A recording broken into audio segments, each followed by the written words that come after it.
자, 2021학년도 3월달 화학원 모의고사 마지막 페이지에 있는 문제들을 한번 풀어볼 수 있도록 하겠습니다. 4페이지 문제입니다. 자, 지금 18번 문제를 한번 보겠습니다.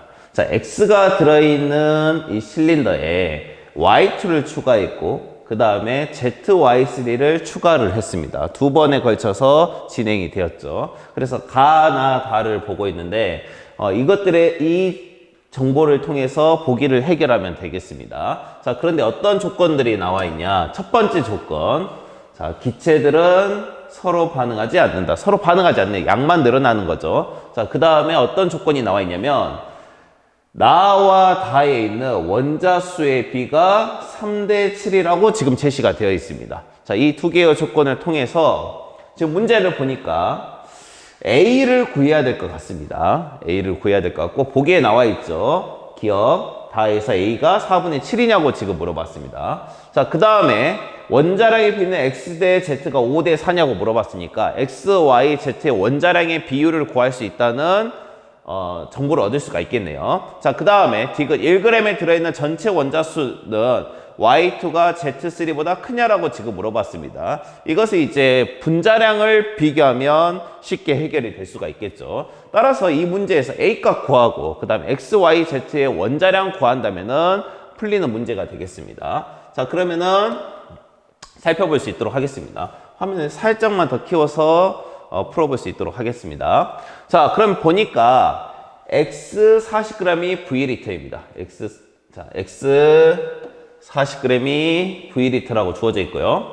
Y 8g을 추가했더니 4분의 5 V리터가 되었네요. 그러면 4분의 1 V리터가 추가가 된 거죠. 4분의 1 V리터가 추가가 된 건데, 이것은 Y2 8g에 해당하는 것입니다. 그러면 Y2가 V리터만큼 있다면 몇 g이 될까요? 네. 8g의 4배가 되겠죠. 8, 4, 32g이라고 이렇게 쓸 수가 있겠습니다.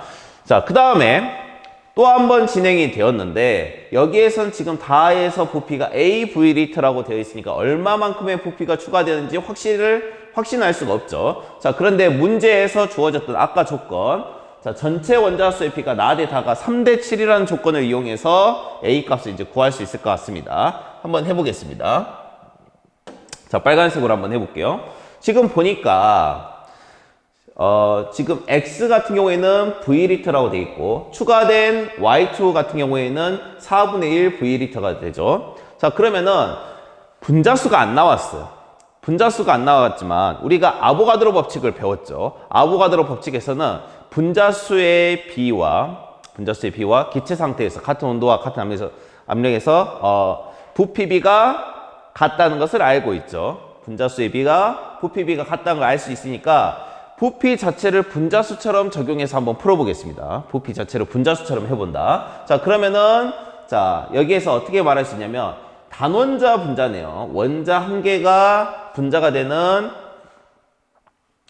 자, 그런 분자이기 때문에, 자, 여기에서는 원자수를 V라고 한번 적어보겠습니다. 1 곱하기 V가 되는 거죠. 1 곱하기 V는 V. 이렇게 해서 V가 나왔습니다. 자, 그 다음에 여기에서 Y2 4분의 1 V가 있습니다. 그러면은 Y2이기 때문에 두 개가 있죠. 그래서 2 곱하기 4분의 1 V는 얼마가 나오냐면, 자, 2분의 V가 나오게 되겠죠. 따라서 나에 있는 원자는 두 개를 합친 것이기 때문에, 나에 있는 원자들은 두 개를 합친 것이기 때문에 2분의 3V라고 이야기할 수 있겠습니다.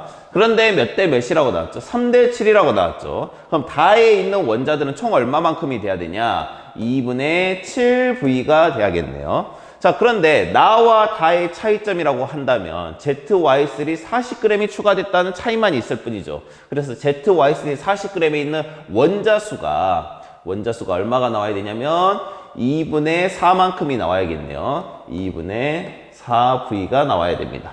2분의 7V에서 2분의 3V를 뺀 거죠. 자, 근데 이 하나의 분자에 원자가 몇 개 있습니까? 4개가 있죠. 따라서 분자는 얼마만큼 있어야 될까요? 분자는 2분의 1V만큼 있어야 되겠습니다. 따라서 ZY3 40g이 2분의 1V리터라는 것을 확인할 수가 있고요. 만약에 ZY3가 V리터만큼 있었다면, 자, 질량도 2배가 되겠죠. 얼마가 되겠습니까? 80g이라고 써줄 수가 있겠습니다. 자, 그러면은 이제 같은 부피로 이렇게 맞춰놨기 때문에, 자, 원자량의 비에 대해서도 알 수가 있겠죠. 원자량의 비. Z를 몇으로 한번 봐볼까요? 자, 어디에다 쓸 거냐면, 자, 여기에다 한번 적어보겠습니다. Z가 아니고 X죠. X를 V일 때 40이죠. X는 V일 때 40이 된다. Y2는 V일 때 30이니까 Y는 몇처럼 생각할 수 있냐면 32의 절반 16처럼 생각할 수 있겠네요.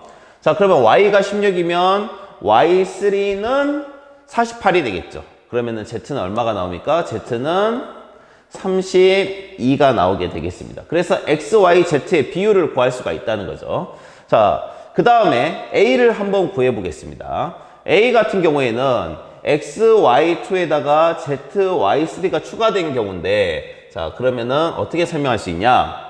기존의 부피가 얼마였을까요? 이거 두 개 합쳐서 부피가, 자, 나에 있던 부피와 똑같아야 되죠. 4분의 5V에서 ZY3를 얼마만큼 추가시켰다?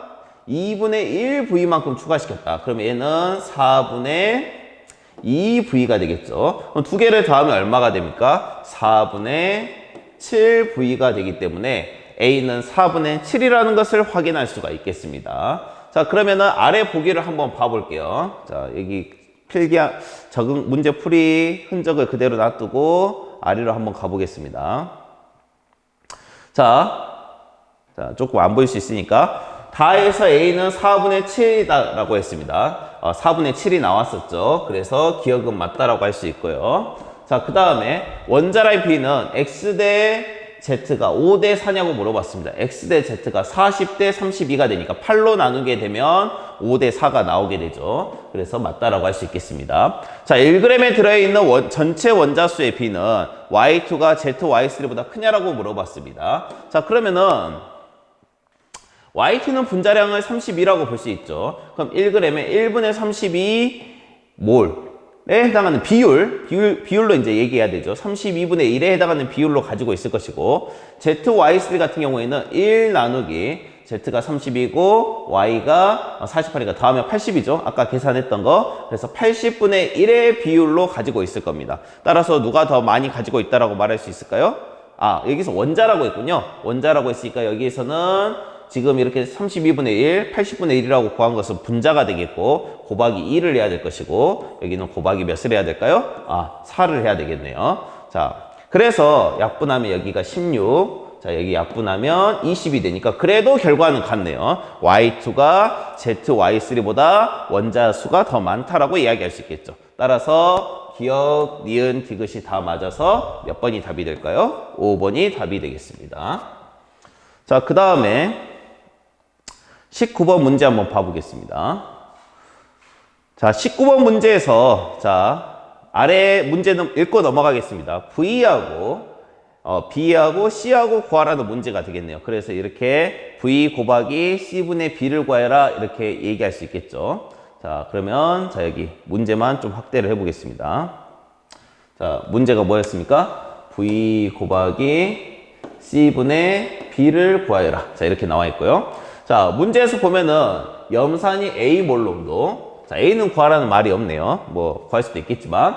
자, 그 다음에 수산화 나트륨은 B몰 농도. 자, B는 구해야겠죠. 수산화 칼륨은 C몰 농도. 자, 뭐 이런 식으로 나와 있네요. 지금 A, B, C를 정확하게 구할 수도 있겠지만 구할 수도 없을 거라는 생각이 듭니다. 왜냐면은 지금 C분의 B를 구해야 했다. 그 말은 C와 B의 비율만 알면 되는 거죠. 그죠? 비율만 알면은 정확한 값을 모르더라도 이걸 계산할 수 있기 때문에 정확한 값이 아닐 수도 있다는 생각도 듭니다. 자, 그 다음에 염산은 20ml, 수산화트륨은 30ml, 수산화칼륨은 10ml라고 지금 되어 있어요. 혼합용에 1을 만든다고 되어 있고, 거기에 수산화칼륨을 Vml 첨가해서 이 용액을 지금 만들었네요. 맞죠? 자, 그러면 여기에서 1과 2를 이제 비교해 보면서 문제를 풀게 될 텐데, 자, 한번 봐봅시다. 지금 이 원을 반으로 이렇게 쪼갤 수가 있습니다. 반으로 쪼개면, 자, 어떤 결론을 내릴 수 있냐.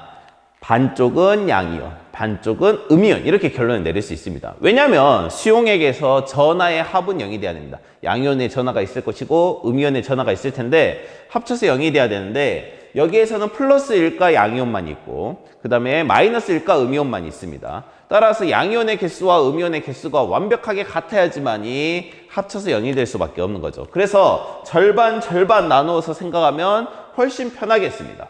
자, 그 다음에 생각해 봅시다. 자, 무조건 존재해야 되는 이온은 무슨 이온이냐? 자, 구경꾼 이온은 무조건 존재해야 되죠. 그죠? 그럼 구경꾼 이온이 뭐냐면 염화 이온이 있고 그 다음에 나트륨 이온이 있고 그 다음에 무슨 이온이 있냐면 칼륨 이온이 있습니다. 자, 세 가지 이온이 있는데 그 중에서 양이온의 종류는 두 가지네요. 그런데 실험 1에서 보면은 절반이 한 가지 종류로 되어 있어야 됩니다. 한 가지 종류의 전하로 되어 있어야 되니까 무조건 뭐가 될 수밖에 없냐면 Cl- 음이온이 될 수밖에 없습니다. 그러죠? 자, 그 다음에 이쪽은 그러면 세 가지가 존재하기 때문에 나트륨 이온, 그 다음에 칼륨 이온, 그 다음에 무슨 이온? 수소 이온까지 가지고 세 가지 종류가 있다라고 생각을 해볼 수가 있겠네요. 맞습니까? 자, 그 다음에 이제 반대편으로 한번 넘어가 보겠습니다. 반대편으로 넘어가면은 지금 무엇을 첨가했냐면 칼륨 이온을 첨가했죠. 수산화 이온과 칼륨 이온을 첨가해서 지금 보니까 두 가지씩 존재해야 됩니다. 그러면은 염화 이온 하나 존재해야 될 것이고 그 다음 무슨 이온 존재해야 되냐면 수산화 이온이 존재해야 되겠죠. 맞습니까? 자, 그 다음에 첨가되지 않은 게 있습니다. 뭐가 첨가되지 않았냐면 물론 염산도 안 첨가됐지만 수산화 나트륨도 첨가되지 않았죠. 자, 이게 핵심입니다. 수산화 나트륨이 첨가되지 않았습니다. 그러면 좌우에서 염화 이온과 나트륨 이온의 비율은 2에서도 그 비율이 일정하게 유지가 돼야 됩니다. 맞습니까? 만약에 나트륨 이온이 8분의 1이었다고 합시다. 그러면 몇 대 몇입니까? 8분의 1 대 2분의 1, 1 대 4가 됩니다. 그런데 이 반 어떤 걸 선택한다 하더라도 1 대 4의 비율을 만족하는 것은 없죠. 그죠? 자, 그러면은 나트륨 이온이 무엇이 될 수밖에 없냐면 바로 4분의 1 영역에 해당할 수밖에 없습니다. 그럼 4분의 1 영역에 해당하게 되면은 자, 어떻게 됩니까? 몇 대 몇입니까? 1 대 2의 비율이죠. 그럼 1 대 2의 비율인 것을 고르게 되면 6분의 1과 3분의 1이 되겠네요. 따라서 6분의 1에 해당하는 게 나트륨 이온, 그 다음에 3분의 1에 해당하는 게 염화 이온이 되겠습니다. 그러면 자연스럽게 나머지 두 개도 찾아지게 되는 거죠. 6분의 1에 해당하는 게 수산화 이온, 자, 그 다음에 3분의 1에 해당하는 게 칼륨 이온이 되겠습니다. 여기도 쓸 수 있겠죠. 똑같기 때문에 하나는 칼륨 이온, 하나는 수소 이온 이렇게 적어줄 수가 있겠습니다. 자, 여기까지가 됐습니까? 그래서 각 영역에 해당하는 이온들이 무엇인지 다 찾았는데요. 자, 여기에서 이제 한번 생각을 해봅시다. 개수를 적어서 문제를 풀 수도 있고 뭐 그냥 풀 수도 있는데 결과가 하나가 더 보이네요. 자, 어떤 결과가 보이냐면 1에서 하이드로gen 이온의 몰농도는 12분의 1 A 몰농도이다 이렇게 나와 있습니다. 그러면 몰수도 구할 수가 있다는 말입니다. 왜냐면 지금 봅시다. 20과 30과 10을 더하면 얼마입니까? 50에 60이 되는 거죠. 즉 60ml가 있었다는 뜻입니다. 1에서는 60ml가 있었다. 1에서 2에서는 60 플러스 V ml가 있는 거죠. 자, 그러면은 수소이온 같은 경우에는 얼마만큼 있느냐? 수소이온은 여기에 60ml를 곱하게 되면은 60을 곱하게 되면은 5A가 나오게 되죠. 5A 미리몰이 있는 겁니다. 자, 숫자만 쓰겠습니다. 자, 수소는 5A만큼 있다. 자, 그러면 칼륨도 얼마만큼 있습니까? 5A만큼 있게 되죠. 자, 이제 금방 합니다. 자, 그 다음에 칼륨 5A. 나트륨은 2배가 되니까 얼마입니까? 나트륨은 10A가 되겠죠. 10A. 자, 이거는 지금 그 미리몰이라는 단위를 지금 빼고 쓰는 겁니다. 자, 그럼 염화이온은 얼마가 될까요? 20A가 되겠죠. 맞습니까? 자, 그러면은 염화이온 반대편으로 넘어가겠습니다. 염화이온 20A가 되죠. 자, 그 다음에 수산화이온은 얼마가 될까요? 절반이 되니까 10A가 되겠죠. 자, 10A가 추가됐네요. 나트륨 이온은 똑같아야 되죠. 나트륨 이온은 절반이니까 10A가 될 것이고 칼륨 이온이 얼마가 됩니까? 칼륨 이온도 20A라고 이렇게 쓸 수가 있겠습니다. 자, 그러면 여기 봐봅시다. 칼륨 이온이 5A에서 20A로 변했습니다. 무려 몇 A가 늘어났죠? 15A가 늘어났죠. 따라서 수산화 칼륨은 Vml에 얼마만큼 들어있었다는 걸 알 수 있냐면 15A만큼 들어있었다는 걸 알 수 있습니다. 그런데 문제에서 뭐라고 또 어떤 조건이 있냐면 처음에는 수산화 칼륨 얼마만큼 넣어줬어요? 10ml만 넣어줬어요. 10ml 넣어줬더니 수산화 칼륨 양이온이 얼마만큼 생겼었냐면 5A만큼 생겼었던 거죠. 그러면 15A가 되기 위해서는 부피도 3배가 돼야겠죠. 따라서 V가 얼마란 걸 구할 수 있냐면 30이라는 것을 구할 수가 있겠습니다. 자, 이렇게 해가지고 V 값이 30이라고 구해졌네요. 자, 그 다음에 B하고 C만 구하면 되죠. 자, 여기에서 B하고 C 이제 가볍게 구할 수가 있는데 B 같은 경우에는 뭡니까? 수산화 나트륨의 몰농도가 되겠죠. 수산화 나트륨 같은 경우 보니까 처음에 보겠습니다. 나트륨이 얼마만큼 있었죠? 10A만큼 있었는데 이 10A가 몇 ml에 있었던 겁니까? 30ml에 있었던 거죠. 몰농도라는 것은 부피분의 몰수였었죠. 그래서 B 같은 경우에는 어떻게 쓸 수 있냐면 B 같은 경우에는 30ml에 10A만큼 있었다. 이렇게 쓸 수가 있고요. 자, 그 다음에 C 같은 경우에는 어떻게 쓸 수 있냐면 C는 이제 수산화 칼륨이었었죠. 자, 10ml에 5A만큼 있었죠. 10ml에 5A만큼 있었다. 이렇게 하고 보니까 뭐가 삭제가 됩니까? A가 이렇게 삭제가 되는 거죠. 그 다음에 이렇게 하면은 이렇게 해서 3분의 1이 될 것이고요. 여기는 몇 분의 몇이 되겠습니까? 2분의 1이 되는 거죠. 맞습니까? 자, 그러면은 계산을 하면 30 곱하기 번분수로 하게 되니까 3분의 2가 되게 되고요. 자, 이렇게 하면은 10이 되니까 20이 정답이 되겠습니다. 자, 그래서 보기에 20이 있는지 한번 봐볼까요? 자, 보기에 20이 있는지 보면 자, 몇 번입니까? 2번에 20이 있네요. 2번에 20이 있기 때문에 답이 2번이 되겠습니다. 자, 칠판에 지금 좁은 공간에 풀려고 하니까 조금 한계가 있는 것 같습니다. 자, 마지막 20번 문제 보겠습니다. 자, 20번 문제가 이제 여기 주어진 문제들 중에서 가장 어려운 문제라고 말을 할 수 있을 것 같은데요. 자, A하고 B하고 반응해서 C가 만들어지고 있습니다. 우리 보통 이렇게 이런 식으로 이제 화학 방식이 쭉 주어지고 B와 C를 구하고자 하는 생각이 들면 이거는 양적 관계 문제겠구나. 표를 보니까도 질량이 주어졌고 밀도가 주어졌고 이런 식으로 해서 양적 관계 문제겠구나. 이런 생각이 들죠. 자, 그러면 이 문제를 어떻게 해결해야 될 것인가 많은 고민이 들게 됩니다. 왜냐하면 양적 관계 문제가 제일 어렵죠. 그리고 연립 방정식도 세워야 될 것이고 비율로도 풀 수 있을 것이고 양적 관계 문제가 아마 학생들한테 가장 큰 고민이지 않을까 싶네요. 자, 그러면 자, 한번 쭉 해결을 해보겠습니다. 자, 문제에서 구하라고 하는 것은 y분의 x네요. y가 실험 2에서 사용된 B의 질량이고 x는 반응 후 전체 기체 밀도 그 D 앞에 붙어 있는 숫자 개수가 되겠죠. 자, 이렇게 해서 x와 y를 구하라는 문제가 되는데 자, 한번 접근을 해보겠습니다. 자, 문제를 보니까 A하고 B하고 반응해서 C가 만들어지죠. 실험 1에서 보니까 8g이 반응했고 그 다음에 B에서는 몇 g이 반응했냐면 28g이 주어졌습니다. 자, 그랬더니 만들어진 게 22g이래요. 22g. 자, 이 식을 토대로 해서 지금 밑에다 적고 있는 겁니다.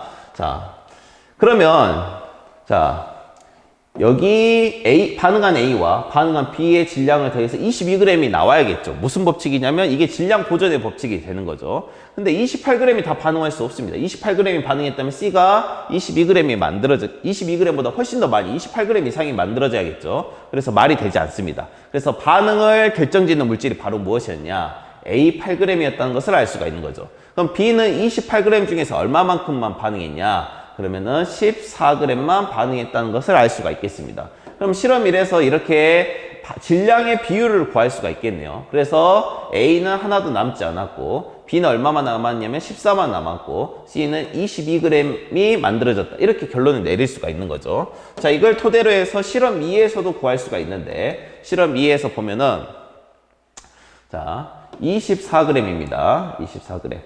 자, 그 다음에 Yg이죠. 그 다음에 문제에서 보니까 33g이 만들어졌대요. 33g. 자, 그러면은 자, 22g이 만들어졌을 때보다 몇 배가 된 겁니까? 2분의 3배가 된 거죠. 그럼 A도 2분의 3배 쓰였을 것이고 Y도 2분의 3배 쓰였을 겁니다. 그러면은 8의 2분의 3이면 얼마냐? 12g이 되겠죠. 그러면은 14의 2분의 3이면 얼마냐? 21g이 될 겁니다. 자, 단위를 뭐 쓴 것도 있고 안 쓴 것도 있고 하는데, 자, 이렇게 봤을 때 그러면 A가 12g이 남게 되죠. 그럼 B가 남아서 되겠습니까? 안 되겠습니까? 이거 안 되는 거죠. 이거는 가역 반응이 아닙니다. 비가역 반응이죠. 그래서 하나의 물질이 다 소모될 때까지 진행이 되는 거죠. 화원에서 양적 관계 문제는 다 이렇게 나오게 되죠. 따라서 여기가 0g이 나와야 되기 때문에 Y는 얼마가 될 수밖에 없냐? 21이 될 수밖에 없겠습니다. 자, 그래서 Y가 21이라는 것을 구할 수가 있다는 겁니다. 자, Y에다가 21을 한번 적어 보겠습니다. 자, 여기까지가 1차 풀이입니다. 그럼 이제 X를 구하는 풀이가 남았죠. 자, X를 구하는 풀이를 한번 해볼 텐데, 자, 밀도가 주어졌습니다. 밀도라는 것은 뭐분의 뭐죠? 밀도라는 것은 부피분의 질량입니다. 부피분의 질량이고, 이 문제에서는 당연히 질량이 변하지 않습니다. 우리가 화학 반응식을 통해서 질량 보존의 법칙이 지켜지고 있다는 것을 알고 있고, 당연히 실험 1과 2에서 질량은 변하지 않을 것입니다. 그럼 변하는 게 무엇이냐? 부피가 변하게 된다는 것입니다. 그럼 부피가 변하면서 1과 2에서 어떤 비율이 있을 것이다. 그 비율이 뭐냐면 C를 통해서 알 수 있습니다. C는 22g이 만들어졌고 실험 2에서는 33g이 만들어졌습니다. 그러면은 실험 1에서의 변화량보다 실험 2에서의 변화량이 더 클 것이고 그것은 몇 배가 될 것이냐? 2분의 3배가 된다는 것을 알 수 있겠죠. 예를 들어서 실험 1에서 V만큼의 부피가 변했다면 실험 2에서는 얼마만큼이 변하게 되냐면 2분의 3 V만큼의 부피가 변하게 된다는 거죠. 이걸 통해서 우리가 X를 구할 수가 있을 것 같습니다. 자, 이렇게 한번 풀어보도록 하겠습니다. 자, 지우고요. 자, 질량을 한번 봐봅시다. 질량을 보니까 자, 우리가 이게 구했던 21 21 이거는 이제 써놓고 해야겠죠. 자, 그러면은 실험 2가 완성이 되었으니까 실험 2 가지고 해야 되는 거죠. 먼저 합쳐서 몇 g입니까? 네, 합쳐서 45g입니다. 실험 2에서 자, 이 위에다 그냥 풀어보겠습니다. 실험 2에서 45g인데 자, 부피가 얼마가 되면 여기 부피 이때 반응 전의 부피를 한번 정해볼까요? 한번 정해보겠습니다. 그럼 실험 2에서 반응 전의 부피를 V1이라고 한번 해보겠습니다. V1. 자, 실험 반응 후의 부피를 V2라고 한번 해보겠습니다. 그러면 V1분의 45는 단위는 빼버릴게요. 단위는 빼는 게 좋을 것 같고 단위 빼고 그냥 하겠습니다. 그러면은 얼마가 되냐? 75D가 나와야 됩니다. 75D.